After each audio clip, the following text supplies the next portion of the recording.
A 21-year-old white man confesses to killing 8 people, 6 of whom were of Asian descent, at 3 spas in and around Atlanta, Georgia.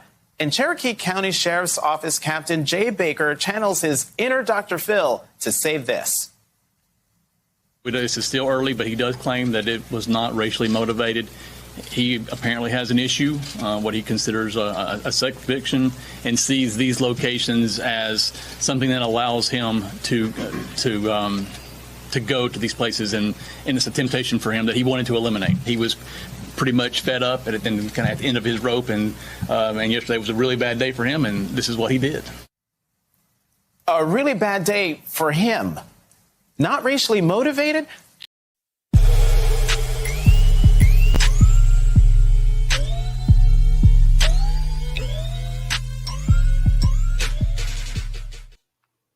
Yo, my bad, y'all. I was just sharing the most electrifying show on media entertainment, The Pulse. That's right. You know what time it is. We are The Pulse, live on New Kingdom TV, an open forum for current issues and discussions. Listen, right now, stop what you're doing before we do anything. Share this episode right now. I need you to like, comment, share, subscribe, and follow. I'm going to say it one more time. Share this episode of The Pulse right now. Like, comment, share. Goodness, I'm excited, y'all. Subscribe and follow, because tonight, amongst all nights, I'm telling you, this is going to be the kicker. But listen, y'all know I'm not here by myself. I'm going to go ahead and bring in my co-host for the evening. Come on, y'all. Hello, everybody. What's up? It's your boy, Dre. Hey, you guys. It's your girl, Samia. How y'all doing tonight? You good? Oh, she's muted. I think we're having a little bit of technical difficulties with Armani. You good? It's all good. Listen, we'll work that out, y'all. But again, welcome to The Pulse. Check us out. Again, like, share, subscribe, comment, follow us. We want to get you guys involved in this conversation tonight, because I'm telling you what, this is something, man. It's something. As you all know, unfortunately, our country has experienced yet again 2 mass shootings over the weekend. One in Colorado, and then another. I believe the one in Colorado claimed 10 lives, and then the one in Atlanta, Georgia, claimed another 8 lives. But interestingly enough, and we are praying, our thoughts and prayers and sincerest condolences go out to each and every person and their family affected by this. We are deeply saddened, and we want you to know that our thoughts and our prayers here at The Pulse and New Kingdom TV is each and every one of you that were affected by this awful national tragedy. But here at The Pulse, our job is to talk about that stuff that's real, talk about that stuff that's relevant, and really try to dive into what's going on. Because one thing that was common across both shootings, right? And even when you dive into the history of these mass shootings in the country, one really drew interest down in Atlanta because it was targeted 8 Asian people between 2 spas, right? As you saw in our video, the guy was arrested, right? Mind you, he's brought out in cuffs, and good Lord have mercy.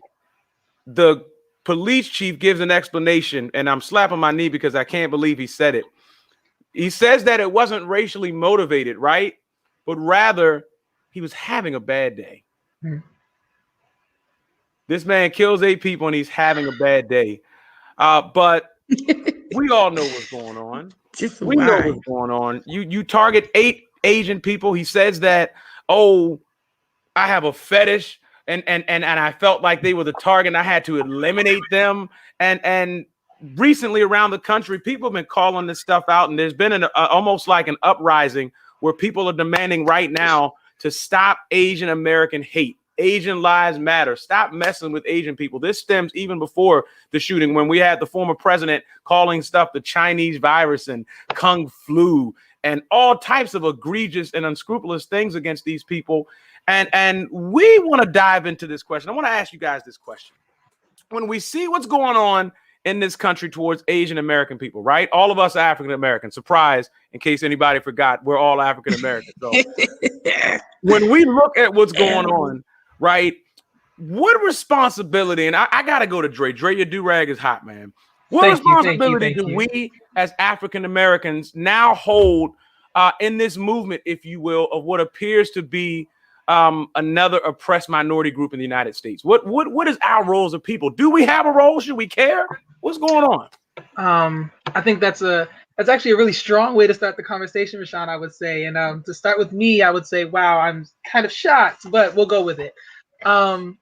I think it's interesting. I think we have I would say we have two distinct groups of Black people in this situation. I would say, at least from what I've seen, we have Black people who feel that, regardless of, because it's so easy to break people down into categories, whether that be by gender, by race, sexuality, whatever the case may be. And there's always going to be a top and a bottom. There's always going to be a minority and a majority. So there's people who feel that no matter what the minority group, whether that be women or any indigenous group, any ethnic group, they deserve some form of support, in that we all have to overcome the white powers that be, the white man at the top. We all have to work together to overcome that in some type of way. On the other hand, there is a group of Black people who feel that I still haven't gotten my just dues yet. We still haven't gotten what's owed to us yet. So why do we feel that we should put more effort towards helping another minority group? My personal opinion, I think it's a bit tricky. I think we do, in some ways, we do owe solidarity to other minority groups, because there's no way that we are ever going to get through anything or overcome anything with this divisive mindset and mentality. But at the same time, I do feel that there are many issues in the Black community that have not been addressed for us, such as reparations for slavery, such as unjust policing, et cetera, et cetera. We all know the issues. So do I feel like this is an important issue that does deserve some form of attention, some sort of support in this moment? Of course, like you said, due to the pandemic and, heightened racial tensions, I do believe that this deserves some form of attention and some form of heightened awareness. But I don't think it should derail the Black community specifically from our own targets and our own goals. I think Samir, that was Jay. Jump in there, Samir. I would have to say I completely agree with Dre. Everything deserves attention. No crime should be left unnoticed. No death should be put to aside. Everybody who is murdered should have justice. And I feel like in this situation, I'm gonna play a little bit of devil's advocate. Only because I feel like it's easy to say it was an Asian hate crime because of Asians being shot, but the representation in which has been put in place is that he did it because they represented his sexual urge, which was because he was, getting his sexual things there. So to me, it's kind of like they could have been anything. If that's where he was going to get his stuff on, I don't know if he was specifically going there because they're Asian, but, Asian massage parlors have happy endings. We don't really pass out those. So I completely understand because it was 8 Asian people, but for it to I think it kind of played into what was, like you said, going on in 2020, the Asian flu, it's the Asian this, that, and the third. I think it played into that, and but at the same time, I kind of hate to be the type of person where I'm like, Black people have done a lot. They've done a lot to even try to get where they want to go.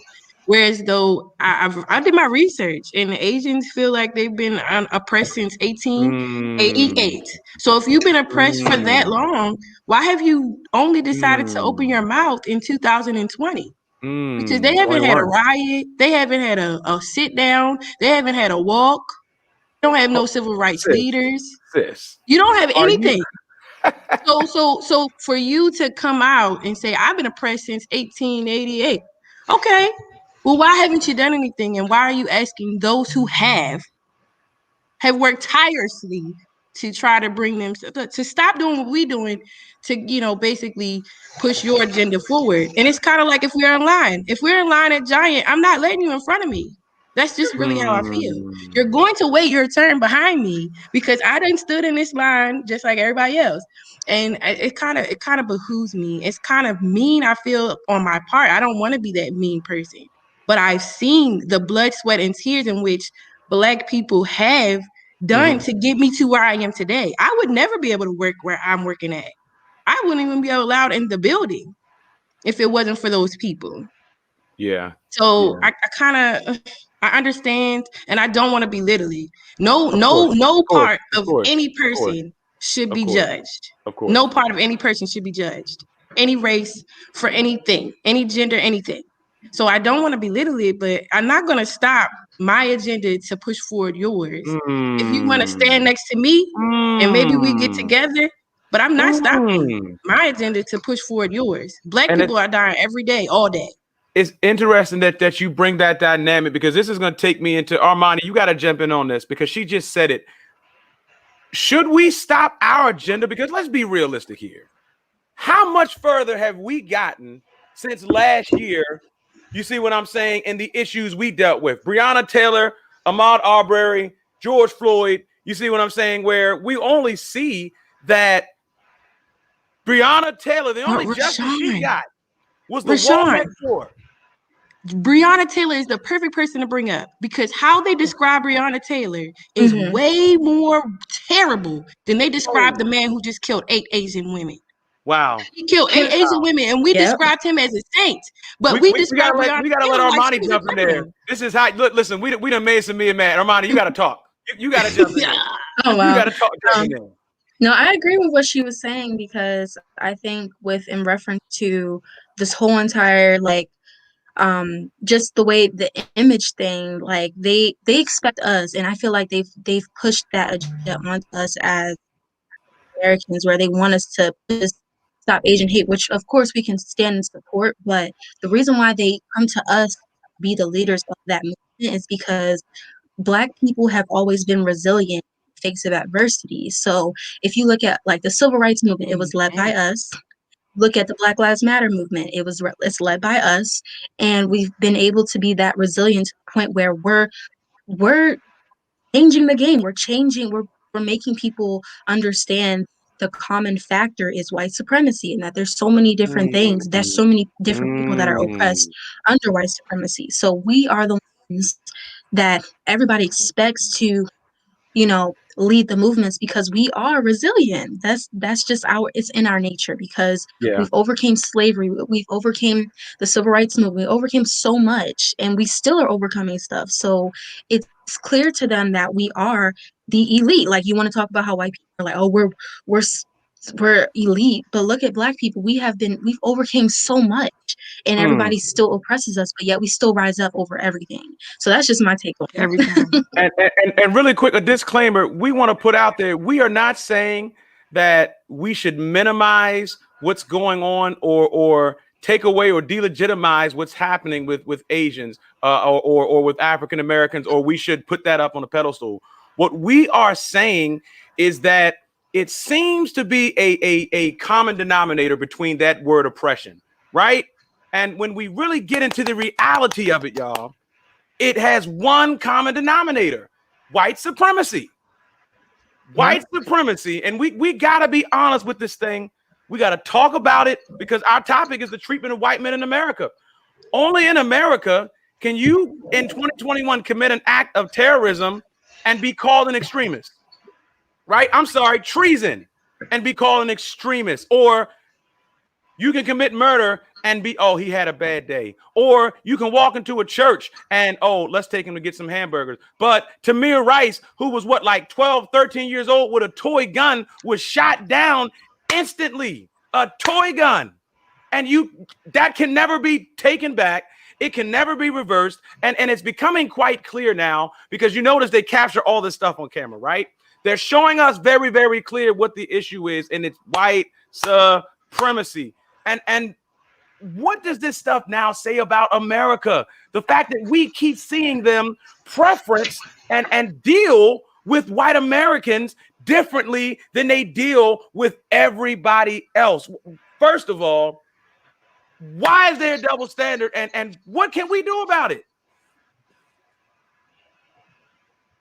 Somebody, I know that's crazy. The only thing we can do about it is continue to fight the way we have, and we gotta go to break in a little bit. we can't let down. Yeah, that's why I feel like they are trying to jump on our bandwagon right now, because we are not letting down. Usually you can tell us, oh, we're going to do this for you and we're going to pat you on your back, and we calm down till the next person is killed. But now we have no silence. Like, we want change, and we want it now. Listen, period. We want it. Listen, and let me tell you what we want. We want you to stop, like, share, subscribe, invite some more people to this thing, because we are brewing. We are cooking. We go on a commercial break. We will be right back to the most electrifying show in media entertainment, The Pulse.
Yo, we are back.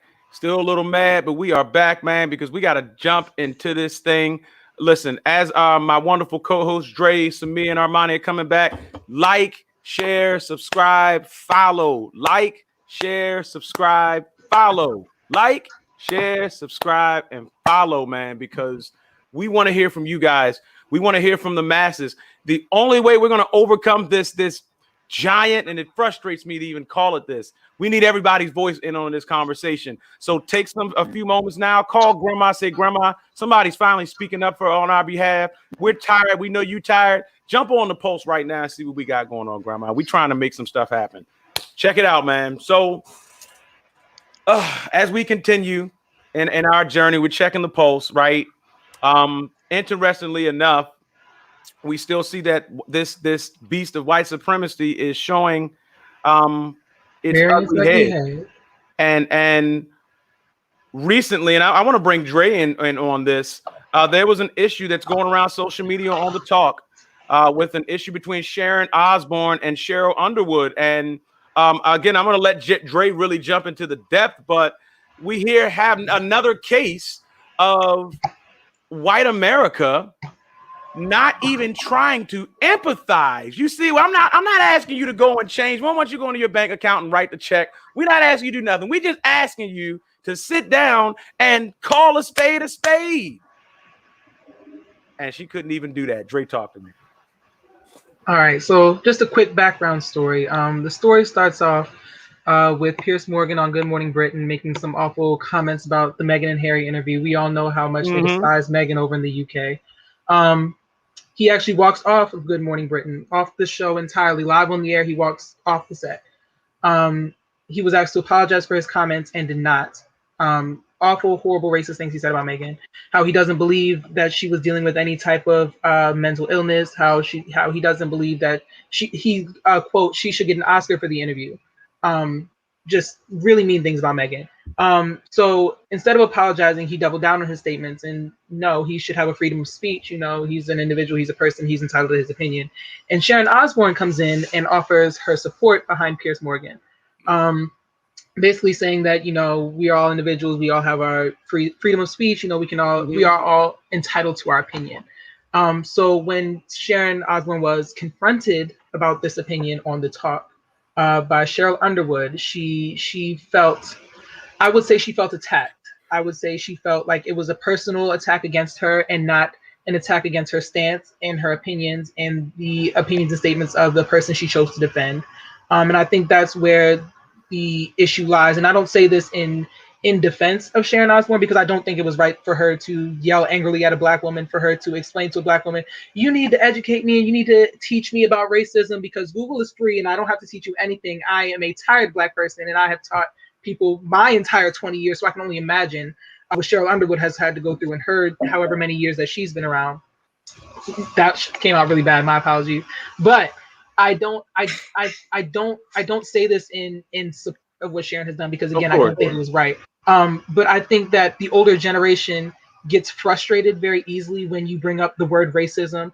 I think because racism has had such a powerful meaning to older people, especially with the civil rights movement. When we say racism now, it doesn't necessarily hold the same meaning, but it does to them, and they get offended very easily by that word. Before Samir jumps in there, if the shoe fits. It's funny that Dre says that. Because I think me and Dre were just talking about this, that a lot of people are more upset about being called racist than they are about the fact that they may have offended someone. Then, you know, I'm not gonna address that I offended you. How dare you call me racist? I'm the least racist person in the room. I don't even feel like I need to explain that, to be honest, because I know a lot of people who's listening know what I'm talking about. You know, you say something racist, and somebody says it's racist.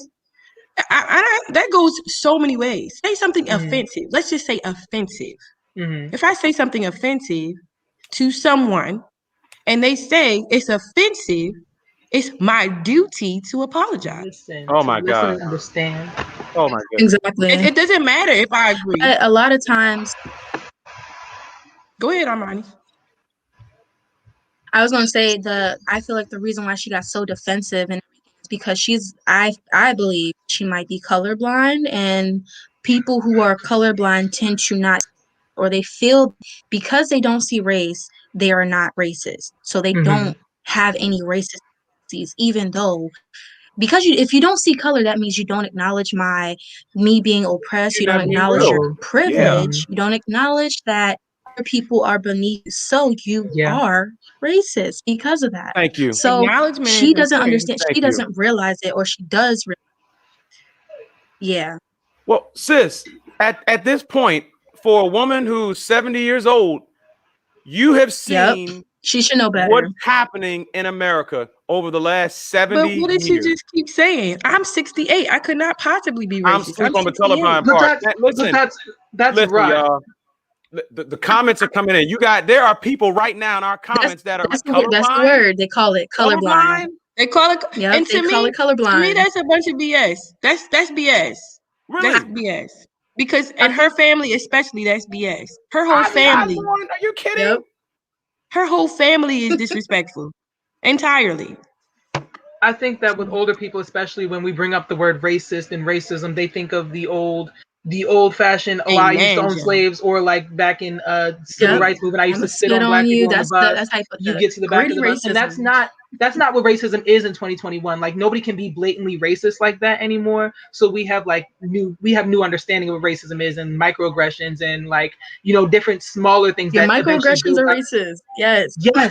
And I think that learning that in 2021 for a lot of older people is very frustrating. And they choose not to understand. And they choose to go with the colorblind approach.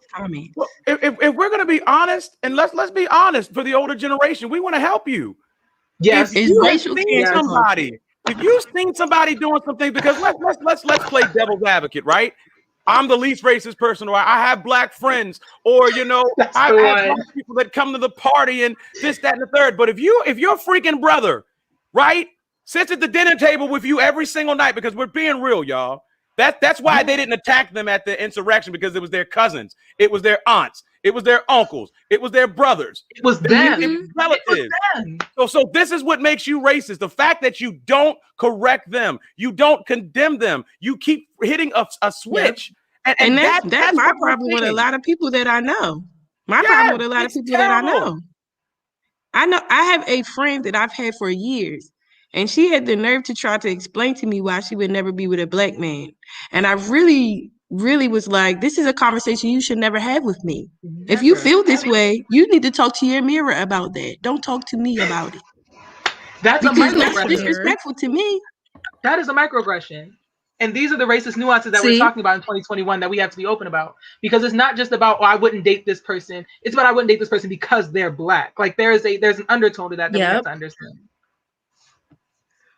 Exactly. This is not the conversation for Samir. Samir is going to be hot. Well, I need to just sit still. Because consider this, right?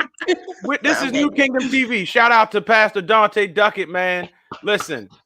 Yes. We here. I really feel some type of way. Because of how Cheryl had to be, what I want to call respectful, calm, cool, collected. Black women have to bottle their anger. Like right now, I have to bottle my anger up, be professional. Why people treat us that way? Because if we were to react, it's respectability politics. No, really, they're gonna fire you right on the spot. You know what? 5-letter word. It's very interesting that we have to work with. We're difficult. That we have to play a part to fit into a box. But when we fit into the box, then it's acknowledged that we're playing a part to fit into the box. Yeah. Does that make any sense? The code switch. Can't win both ways. You can't win. We can't do this. We can't do that. Man, guys. So in our last few moments before we get out of here, this what it comes down to for me.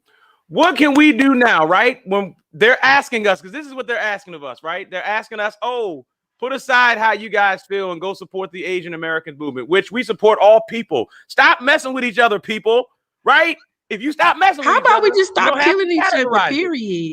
But how do we as a people now bring people to terms to let them see, hey, there's a true issue of oppression and this supremacy concept and construct in America. How do we dismantle that? We got 3 minutes. Somebody tell me, how do we dismantle and break through? Because at the end of the day, we don't care if they're colorblind. I don't care if you choose to see it. It's out here. It's on videos. There's blood. Our ancestors' blood is still on the street. Bones have been, you know what I'm saying? Their bodies, you see what I'm saying, that have been lynched. It's out here in the open. What can we do right now to just really open some eyes and not lose as many friends? Because I'm going to tell you what. We have to address privilege, power, and prejudice. Yeah. We have to address it. Yes. I was going to say, I really agree with you. I think it starts with. Go ahead, Armani. I'm sorry. I think she's having some technical. I was going to say we just need to value human rights. Yeah, I was gonna agree with Samia. I think it starts with acknowledgement. We have to, and even situations like this, like even this platform, we have to have the conversation. We have to be willing to break down, the nuances. We have to be able to break down and explain to people and open their eyes to, this is real life. You know what I mean? These aren't just like news stories and headlines. Like once those are gone, there's still people lying in the ground. There's still families that have to heal. You know what I mean? There's still Black lives that matter. You know what I mean? And I don't think that putting aside our goals as Black people is necessarily the right thing to do. But I do think that again, like I said earlier, working with other oppressed groups show that I don't want to say oppressed lives matter because that takes away from Black Lives Matter, and that's not at all what I'm going for. And I think that's another big reason why we don't say we should just call them to action. I feel like we should just call them to action. Really? You want us to do? Then show me your leaders. Where they at? Send them to me. Listen, y'all, straight up, listen. At the end of the day, the battle's not against flesh and blood, but it's reality. If you see something, call people out, say something. Let's continue to check each other, check our pulse, make sure that we're, offering life resuscitating mediation to each other so that we can come together and really accomplish something. But again, listen, that's our time. We got to go. Listen, if you like what you heard tonight, we want you to take time now, share this thing, subscribe, comment, check us out. Listen, we're gonna go home and take a nap because we mad and our feet hurt now. But check us out next week, same time, same place, on the most electrifying network on media everywhere, y'all. New Kingdom TV. We're the Pulse. Y'all have a good week.